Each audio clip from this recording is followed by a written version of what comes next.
बोलो गणपति भगवान की जय, सच्चे दरबार की जय। जी हाँ, हम आ चुके हैं दोस्तों अपने चाचा जी विनोद गौर जी के घर में, जहाँ पर आपने जो गणेश जी को बिठाया हुआ है।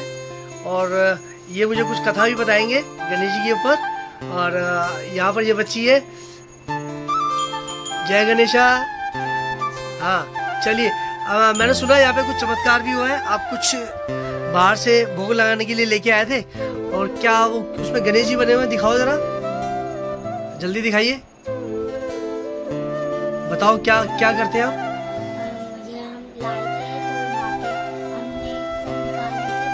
हाँ हाँ, दिखाओ दिखाओ दिखाओ।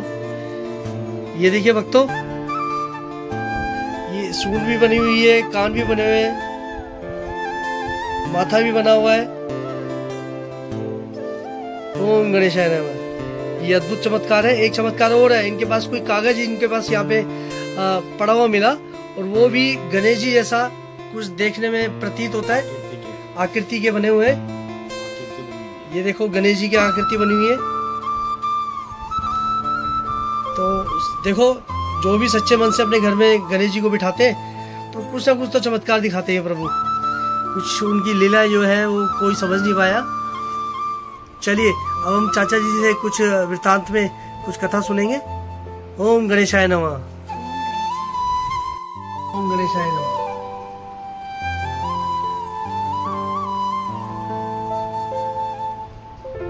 चाचा जी, मेरे चैनल के माध्यम से आपका बहुत बहुत अभिनंदन है, और आपने गणेश जी बिठाए हैं, मुझे बहुत खुशी है।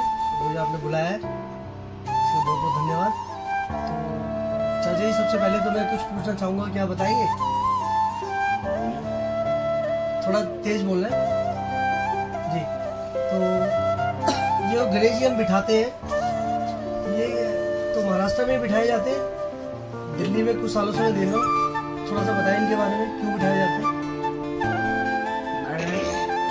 मैं आज से 30-35 साल पहले गया था, तो वहाँ मैंने जो देखा, घर से बाहर जो बिठाते हैं वो सभी दर्शन अभिलाषियों के लिए बिठाया जाता है, और जो घर में बिठाए जाते हैं तो ये वहाँ का जो मतलब मैंने लोगों से सुना कि वो जो है घर में जो बिठाते हैं वो मन्नती गणेश बिठाते हैं। जैसे कि 1.5 दिन का गणेश जो बिठाया जाता है जी, तो वो मन्नत मान के बिठाया जाता है कि हे प्रभु, हे गणेश जी महाराज, अगर मेरा तुम ये कार्य कर दोगे तो मैं अगली साल आपको 5 दिन के लिए या 10 दिन के लिए अपने घर में बुलाऊंगा और आपकी पूजा अर्चना करूंगा। तो घर में जो बिठाए जाते हैं वो मन्नत मान के बिठाए जाते हैं, मन्नत मान के बिठाए जाते हैं, और इसको बोलते हैं मन्नती गणेश। मन्नती गणेश जितने भी बिठाए जाते हैं जी, मन्नती गणेश। और जो बाहर बिठाए जाते हैं वो जैसे हम मंदिरों में जाके मत्था टेकते हैं, इस प्रकार से लोगों की जो जिज्ञासा होती है कि अपने बाहर घूमने जाते हैं तो एक तरीके का मंदिरनुमा ही वो बन जाता है रूप जी। पूरे मंडप बनाए जाते हैं बड़े बड़े। तो महाराष्ट्र में जैसे लाल बाग जी, और हमारे 11 समाज के भाई ईश्वर जो अब स्वर्ग सिधार्य हैं जी, उन्होंने भी, जिस समय मैं गया था जी, उस समय उन्होंने भी अपने 11 समाज के लोगों ने सभी ने मिलके 10 दिन का गणेश जी बिठाया था। तो वहाँ का वो रूप भी मैंने देखा, जो कि मुझे बहुत ही अच्छा लगा कि अपना समाज भी मुंबई में, चाहे हिंदू हो, मुस्लिम हो, ईसाई हो, किसी भी धर्म से वो बिलोंग करता है, तो सभी लोग गणेश जी को मानते हैं। ये और तो अपने बहुत अच्छी बात है घरों में बिठाते हैं। एक एकता का प्रतीक है। हाँ, एकता का प्रतीक है। इस दिन किसी भी धर्म का कोई भी अनुयायी हो, वो आकर के गणेश जी की पूजा जरूर करता है। लेकिन गणेश जी की उत्पत्ति कैसे हुई? जी, गणेश जी की उत्पत्ति माता पार्वती के शरीर के मैल से हुई। जी। वो कैसे? ये उस समय की बात है कि हम जो आज साबुन से नहाते हैं, जी। अपने रूप श्रृंगार को सजाते हैं, मैल मिट्टी उतारते हैं, लेकिन उस समय जो है शरीर में उपटन लगाई जाती थी जी। और उपटन लगाकर उससे मैल उतारी जाती थी। वो मैल जब पार्वती ने उतारी और अपने हाथों में लेकर मग्न होकर देखा क्या कि एक उस मैल से एक पुतला बन गया और बड़ा ही सुंदर लग रहा था। अब उस पुतले को देखकर पार्वती को आभास हुआ कि क्यों ना मैं इसमें प्राण डालूं, बड़ा ही सुंदर पुतला है। जब पार्वती माता ने उस पुतले में प्राण डाले तो उसके मन में विचार आया कि भगवान शंकर तो कैलाश पर्वत में गए हुए हैं, क्यों ना मैं अपने स्नान करूं। जब वो पुतला स्वर्गीत हो गया, उस पे प्राण डल गए, वो जीवित हो गया, तो उस पुतले ने माता पार्वती से कहा कि मैं कौन हूं और कहां हूं। तब माता पार्वती ने कहा तुम श्री गणेश हो और मैं तुम्हारी माता हूं जिससे आपने जन्म लिया है। तब गणेश जी बोले कहो मात क्या आज्ञा है? कि माता बोली कि मैं स्नान करने जा रही हूं, जब तक मैं स्नान करके ना आऊं कोई भी भिक्षुक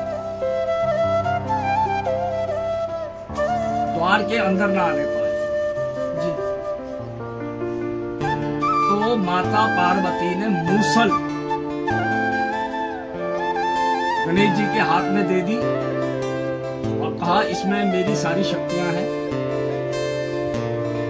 अगर कोई भी तुमसे क्रूरता से बात करेगा या कुछ करेगा तो ये मूसल से तुम उसको रोक सकते हो।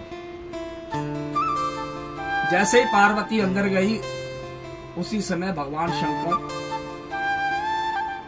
अपने कुटिया में आ जाते हैं और जैसे ही वो अंदर जाने लगते हैं तो बालक जो है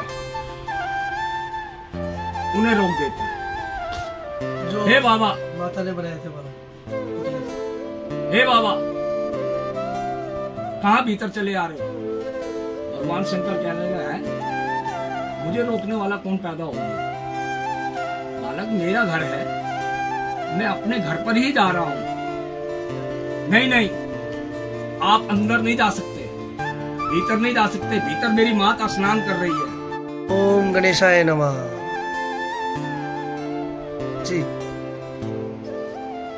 भक्तों, जब भगवान शंकर गणेश महाराज जी से युद्ध करने लगे तो युद्ध करते करते इतना क्रोधित हुए कि इतना क्रोध आया कि बड़े ही वेग से भगवान शंकर ने उस बालक के त्रिशूल चला दिया और त्रिशूल से उसके धड़ से शीश उतार दिया। इतने वेग से त्रिशूल मारा था कि वो शीश जो था शिवलोक को पहुंचा दिया। अब भगवान शंकर प्रसन्न हो मन अपने भीतर जाके बैठ गए। माता पार्वती स्नान करके बाहर आ रही हैं।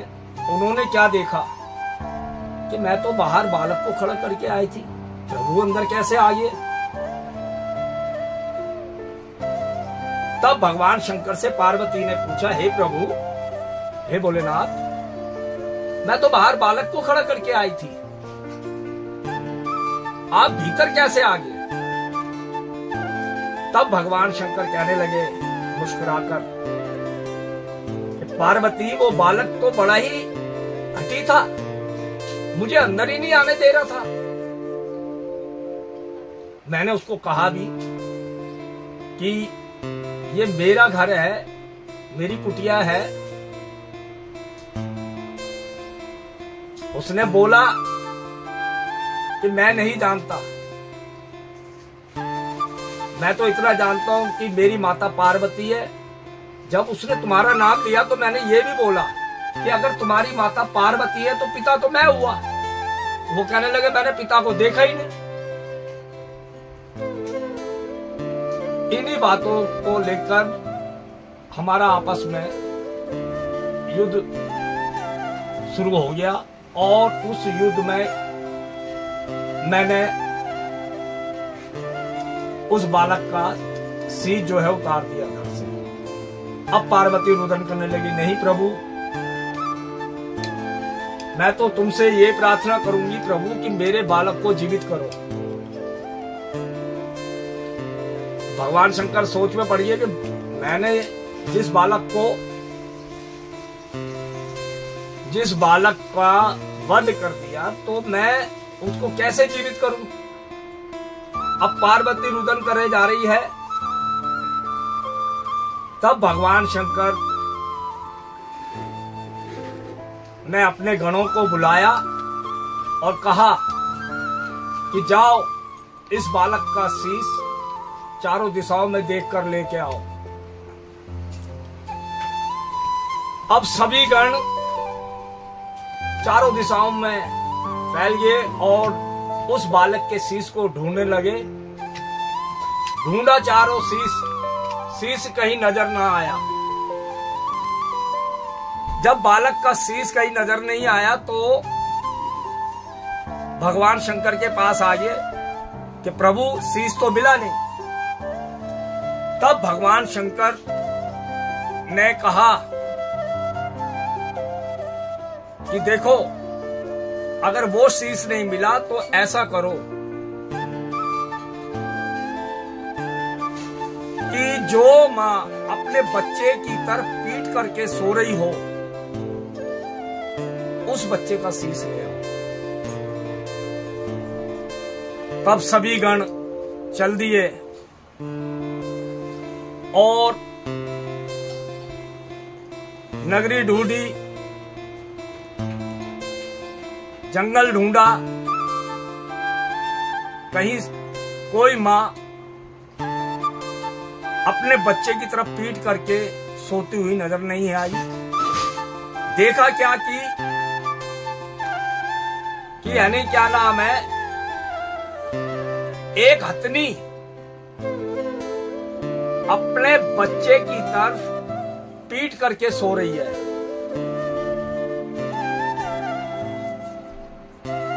वो इसलिए पीट करके सो रही थी कि वो करवट नहीं ले सकती थी अपने वजन के कारण।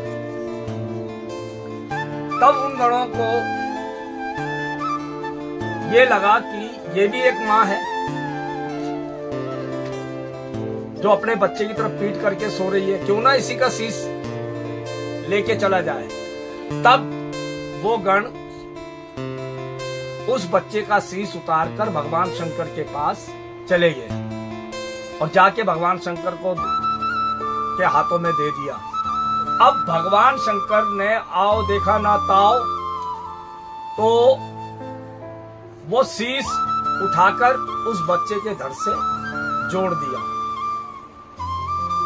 अब जब वो शीश जोड़ दिया तो माता पार्वती रुद्र करने लगी, प्रभु ये तुमने क्या बना दिया, ना तो ये इंसानों में है ना ही जानवरों में। और प्रभु जैसे हमारी और सभी देवताओं की पूजा अर्चना की जाती है, इसको तो कोई भी नहीं पूजेगा, इसकी तो कोई नहीं पूजा करेगा। तब भगवान शंकर ने कहा इसकी सर्वप्रथम पूजा देवों के देव महादेव मैं सबसे प्रथम पूजा मैं करता हूं। अब भगवान शंकर ने चंदन की चौकी पर गणेश जी को बिठाया, माथे तिलक लगाया, शिव पूजा कीनी, आदि के आदि गणेश मनाया।